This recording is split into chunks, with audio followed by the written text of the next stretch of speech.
The city of Jerusalem had fallen. Its walls were broken, its people taken away. Among those taken captive was a young man named Daniel. Daniel was not a soldier. He was not a king. He was just a young man who loved God.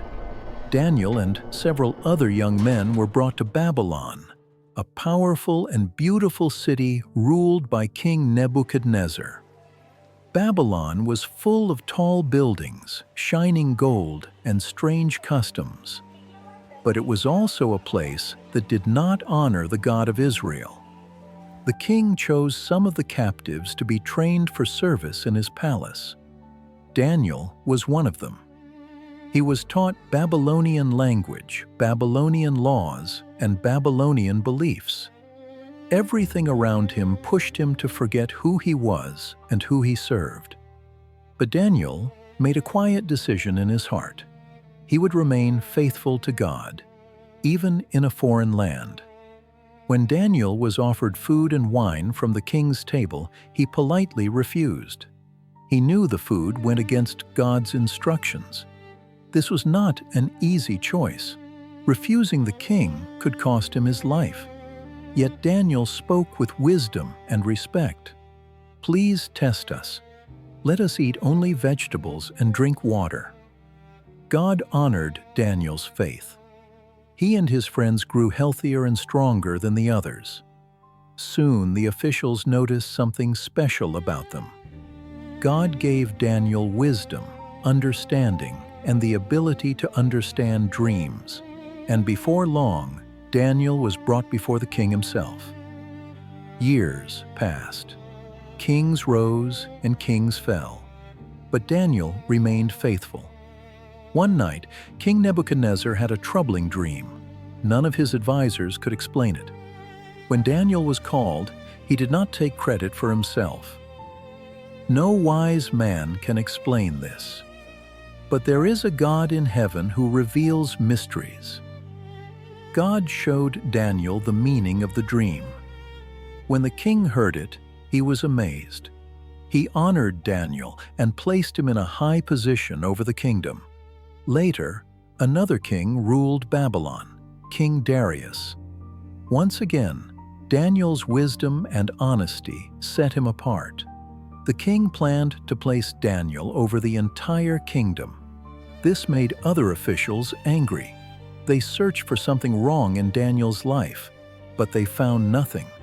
Daniel was trustworthy, faithful, honest, so they made a dangerous plan. They convinced the king to make a new law. For 30 days, no one was allowed to pray to anyone except the king. Anyone who disobeyed would be thrown into a den of lions.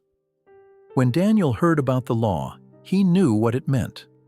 Still, he did not panic. He did not hide. He went home. He opened his window, and he prayed, just as he always had.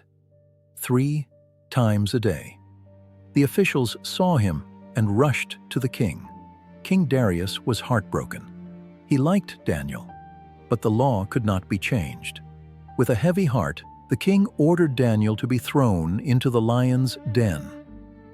King Darius said, "May your God, whom you serve continually, rescue you." A stone was placed over the opening. The night fell silent. Inside the den, lions surrounded Daniel. Their eyes were sharp. Their claws were strong. But Daniel was not afraid. God sent an angel, and the lions' mouths were shut. They did not harm him. All night, Daniel rested in peace. At dawn, King Darius ran to the den.